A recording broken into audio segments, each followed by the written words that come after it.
Bonjour et bienvenue dans un nouvel épisode des Gros Spoilers, l'émission où on vous parle des séries et des films qu'on a vus récemment sans hésiter pour spoiler. Bonjour Stéphane. Bonjour Lucie. Aujourd'hui on va vous parler de The Marvelous Mrs. Maisel, ou soit la merveilleuse... j'arrive pas à le dire en français, donc débrouillez-vous. La merveilleuse Madame Maisel. Merci. Je t'en prie. Pardon? Je t'en prie. Et du coup voilà. Moi j'ai vu le premier épisode, toi t'as vu la bande-annonce. Moi j'ai vu le trailer, effectivement. Moi donc je vais le juger que sur le premier épisode, mais j'ai très envie de voir la suite, donc ça vous donne déjà mon avis. C'est l'histoire d'une meuf, c'est à l'époque des... Je vais te laisser lire le synopsis si tu l'as devant les yeux. Tu l'as pas devant les yeux. Parce qu'il fallait en plus que je dise le synopsis. Non, c'est bon. Le mec, il prévient même pas, il me lâche comme ça, il me pousse sous le bus, le gars. Alors hop là, moi, je vais donner ma version des faits. C'est une meuf donc dans les années 70, je sais pas, quelque chose comme ça, qui est mariée, qui est d'une bonne famille, qui est d'une famille un peu pétée de thunes. Qu'est-ce qu'il y a? Pourquoi tu me regardes avec des yeux comme ça? Les années 70, je suis pas sûr, tout à coup. Les années 60 peut-être? J'aurais limite dit 50. Oui, peut-être. Mais je reconnais pas toutes ces différentes années, moi. Mais c'est peut-être 50, ouais. J'aurais dit 50. Ouais, c'est peut-être 50. Le Pyrex existait, c'est tout ce que je peux dire. Si le Pyrex existait, 58. C'est ça, là? Ok. Du coup... J'ai un truc avec le Pyrex. C'est l'histoire donc d'une meuf qui est d'une bonne famille, famille un peu aisée. Juste pour revenir sur le Pyrex, un jour j'ai vu ma mère mettre un verre dans le four. Et je lui ai dit, oh, mais ça va exploser. Et ma mère m'a dit, non, c'est du Pyrex. J'ai fait quoi? Elle me fait, c'est du verre qui tient. Tu peux me mettre dans le four, ça casse pas. Oh, ça a changé ma vie. Ok. Je comprends. Et du coup, d'ailleurs, pour rester sur le Pyrex, sachez que ça peut péter quand même. Hein. J'ai un pote qui a fait cuire un steak directement sur un truc de Pyrex, il a cru que c'était une poêle. Ça a fini par péter le truc. Hein. Parce que si c'est que du sec dedans, ça finit par péter sur les flammes. Voilà. Ouais. Bref, du coup, c'est dans les années 50 ou quelque chose comme ça, et il est d'une bonne famille, je disais. Et elle a un mari aimant qui travaille, elle reste à la maison et elle s'occupe plus ou moins de ses enfants et de la vie de famille. Et son mari, en plus de son travail, tous les soirs, pas tous les soirs, mais régulièrement, il va dans un club où tout le monde peut participer pour faire un show, un mini-show, quoi, comique, musique, poème, ce que tu veux. Et voilà, et il essaye d'être comique et de comédien et de réussir là-dedans, plus ou moins. Mais un casse de talent, quoi. Ouais, un peu, sauf que bon, c'est un bar un peu miteux. Voilà. Et elle, tu vois qu'elle gère super bien la famille, qu'elle gère super bien son mari, qu'elle a un niveau d'intelligence assez élevé, dans le sens où elle s'adapte, elle fait des trucs de ouf, tu vois. Ou pour, par exemple, le mari, il n'arrive jamais à l'avoir à la bonne heure, à avoir la bonne heure pour passer devant les gens. Donc elle se débrouille elle avait préparé à l'avance des trucs, des petits plats et tout qu'elle a préparé parce qu'elle sait qu'elle va aller voir celui qui programme pour lui dire tiens, mets-lui une meilleure heure et tout. Enfin, bref, c'est l'organisatrice de la famille, si tu veux. Et du coup... Une femme, quoi. Ouais, mais vraiment le haut level, quoi. Et... Je sais qu'après cette phrase, je risque de m'attirer des foudres. Je rigole. Attention. C'est marrant parce que Hitler aussi, il disait « je rigole » après avoir parlé... Bref. Du coup, voilà. Et son mari, il finit par lui dire « non, mais tu me comprends pas, de toute façon, je te quitte. » Aux 2 tiers de l'épisode. Et du coup, ils ont 2 enfants, jeunes. Et du coup, elle dit « mais je comprends pas, pourquoi mais tu me comprends pas, moi je veux être un vrai comédien. » Et elle croyait que c'était plus ou moins un hobby. Mais voilà. Mais par contre, elle prenait des notes et tout, elle faisait ça super bien, tu vois. Mais lui, en fait, il reprenait les sketchs des autres, il n'inventait aucune blague, il n'était pas imaginatif pour dessous. Enfin, il était nul, quoi, dans ce truc-là. Et donc voilà, et finalement, il lui dit « non, mais en fait, je te trompe et je pars avec l'autre. » Avec sa secrétaire idiote. Voilà. Du coup, elle pète un plomb. Elle boit, elle veut récupérer son Pyrex, du coup, qu'elle a oublié dans le bar.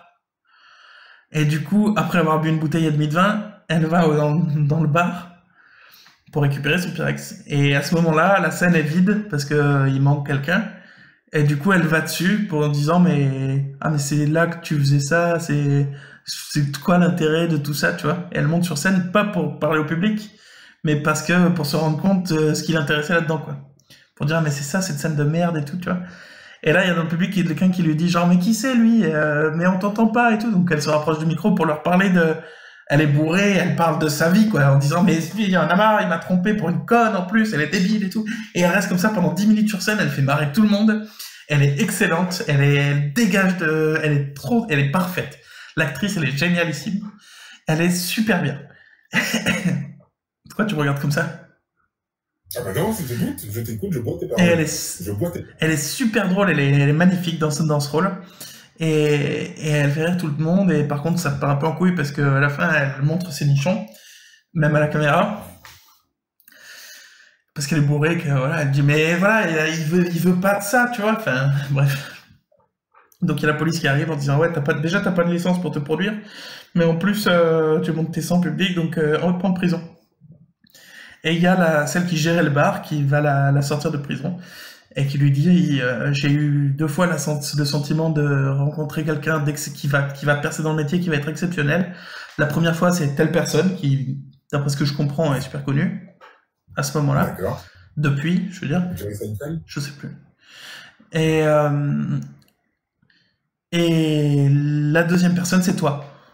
Et elle a dit mais pas du tout. Enfin, voilà. Et finalement, elle finit par dire oui. Et voilà, c'est la fin de l'épisode. Là, j'ai tout résumé. Je voulais te raconter l'épisode parce qu'en fait, j'ai trouvé génial.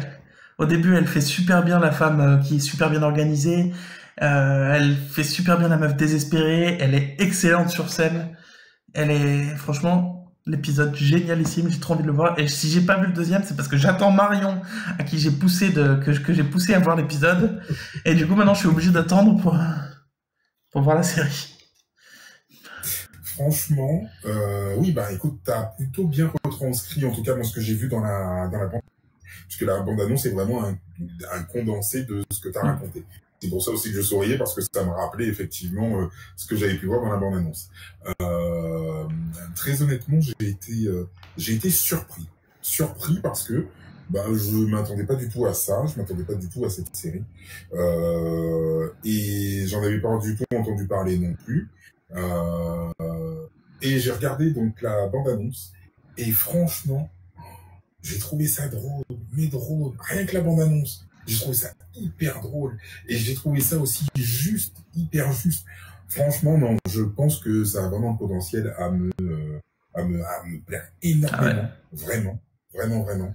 La musique et tout. La musique, elle est super bien. J'espère que les épisodes sont tout aussi rythmés que la bande-annonce. Alors après, c'est vrai que c'est facile sur une bande-annonce de donner un rythme. Ah, mais la musique, elle est présente pendant tout l'épisode. Hein.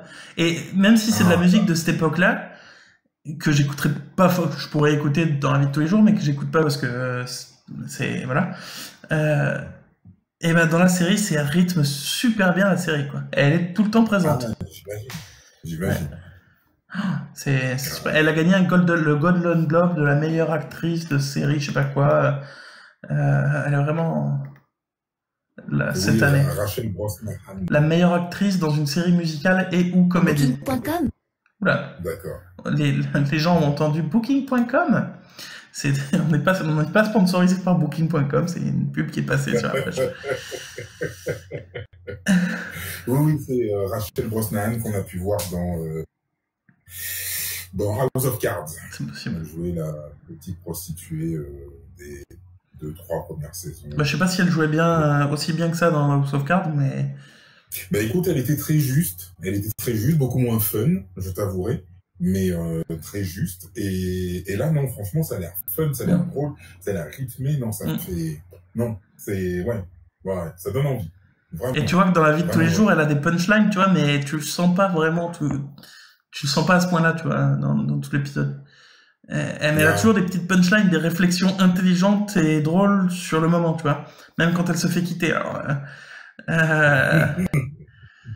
du coup, tu sens, mais voilà. Et aux 2 tiers de l'épisode, quand effectivement ça se passe, c'est là que tu vois tout le potentiel de la série, quoi, Ouais. parce que même quand elle est sur scène, en plus c'est super bien écrit parce que quand elle est sur scène à ce moment-là, elle est super drôle, donc c'est déjà bien écrit pour ça. Mais en plus, entre l'écriture et le jeu de l'actrice, tu sens vraiment que c'est de l'humour inventé sur le moment, quoi, avec des choses qui se passent dans la salle, quoi. C'est super bien. En tout cas, le premier épisode, c'est super bien. Il paraît que la suite est bonne aussi, mais le premier épisode est génial. Non, ça a l'air top, Mm. ouais. Ça a l'air top. J'avoue que oui, je suis, j'ai vraiment envie de regarder cette série. Ok, bah nickel. Je pense qu'on a fait le tour. On va se retrouver demain pour un épisode sur Black Lightning qu'on a vu tous les deux. Bah du coup, voilà. Je pense qu'on va vous dire au revoir et à la prochaine pour un nouvel épisode parce qu'on est des gros spoilers. Exactement. Exactement, on est des gros spoilers. Et qu'on aime... Quoi? Et qu'on aime ça, il faut dire. Ah oui, c'est vrai. Et oui, c'est vrai qu'on aime ça. Non, mais c'est vrai qu'on aime ça. C'est vrai. Complètement vrai. On aime ça, bien sûr. Bien sûr.